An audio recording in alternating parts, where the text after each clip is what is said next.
Class second year के बच्चों देखोगे, हम आगे तुम लोगों को जो पढ़ा रहे हैं वो डेफिनिट इंटीग्रेशन या निश्चित समाकलन, डेफिनिट इंटीग्रेशन या निश्चित समाकलन। इसमें निश्चित समाकलन है क्या? समाकलन तो हम करते आए हैं, अब हम आगे पढ़ते हैं निश्चित समाकलन। समाकलन के बाद निश्चित समाकलन तो कोई खास बात नहीं है। समाकलन फलन का करते हैं और उस फलन का मान एक निश्चित अंतराल के अंतर्गत ज्ञात करते हैं, उसी को हम निश्चित फलन कहते हैं। अर्थात ध्यान देंगे, late a function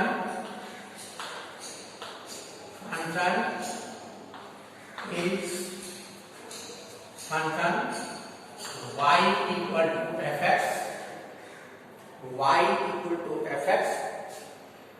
integrating this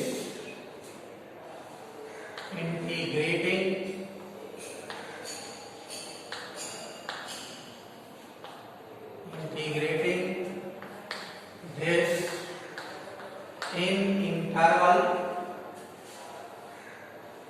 a comma b called definite integral, definite integration. इसको हम डेफिनेट इंटीग्रेशन कहते हैं। अर्थात integration fx dx equal to capital fx plus c हमने लिख दिया। स्मॉल fx dx इसका समाकलन कैपिटल fx, ये समाकलन का चिन्ह है, fx dx इसका समाकलन ये है। इसलिए definite integration of this, definite integration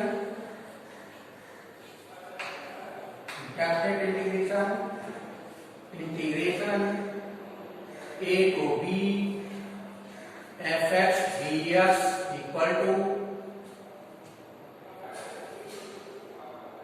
capital fx plus c a to b। जो फलन का इंटीग्रेशन है ये हमने लिख दिया, और लिमिट, लोअर लिमिट, ये जो निम्न सीमा है, एक को हम कहते हैं ए लोअर लिमिट, ये निम्न सीमा है, बी अपर लिमिट, ये उच्च सीमा है। और निम्न सीमा इसकी ए है और उच्च सीमा बी है, लोअर लिमिट अपर लिमिट। अब हम क्या करते हैं, यहां पर इसको हल करते हैं। देखोगे x के स्थान पर b माइनस x के स्थान पर a हम कहेंगे एफ बी, ये कांस्टेंट है, समाकलन ये था कैसे रहेगा, माइनस एफ ए प्लस सी, ये। और इसको आगे जब हल करते हैं तो देखते हैं ये F B plus C minus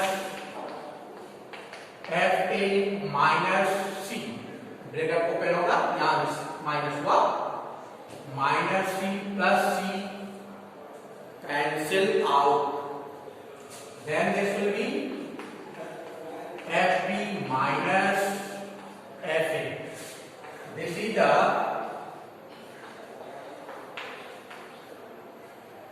value of the integration fx in limit a to b।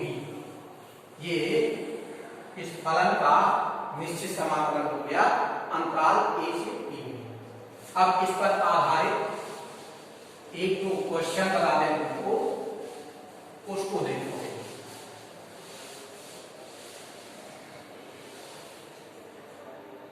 सबसे पहले फॉर एग्जाम्पल्स क्वेश्चन चलते हैं 1 to 2 x dx या x square dx। Find the value of this, find the value of this.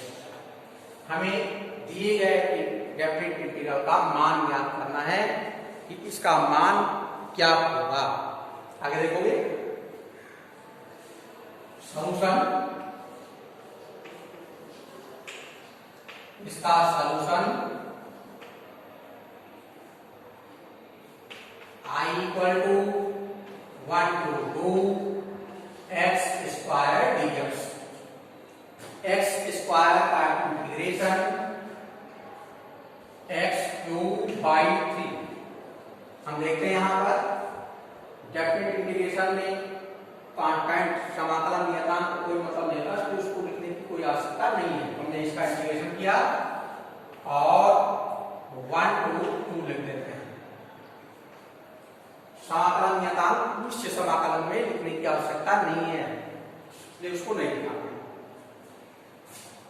1/3 बाहर किया, x cube 1 to 2 ये बराबर 1/3 2 cube minus 1 cube 1/3 8 minus 1।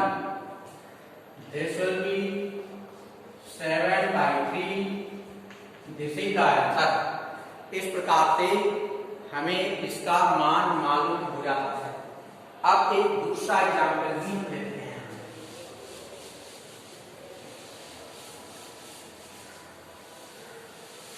दूसरा क्वेश्चन, इसको देखोगे ये integrate -1 to 1 x plus 1 dx। इसका मान याद करोगे, इसका मान क्या है? -1 to 1 लिमिट है x plus 1 dx। इसका solution -1 to 1 x plus 1 dx बराबर x का x स्क्वायर बाय 2 1 dx ये -1 to 1 dx x आ जाएगा। हमने डायरेक्ट इसको इंटीग्रेट किया, लिमिट लगा देते हैं। Upper limit minus lower limit. Upper limit x के स्थान पर उच्च सीमा रखते हैं। पहले 1 स्क्वायर बाय 2 प्लस 1 ये तो अपर लिमिट हो गया, minus lower limit -1 square by 2 plus -1 ये लोअर लिमिट हो गया। पहले अपर लिमिट फिर लोअर लिमिट।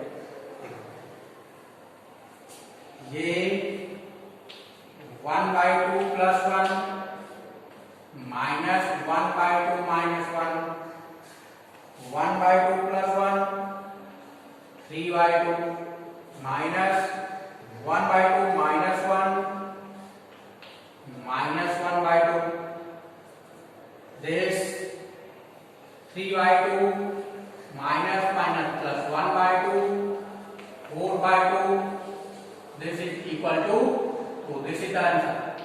ये इसका आंसर हो जाता है। इस प्रकार से इसका आंसर हम निकाल लेते हैं। आगे सवाल जो शुरुआत है करिएगा।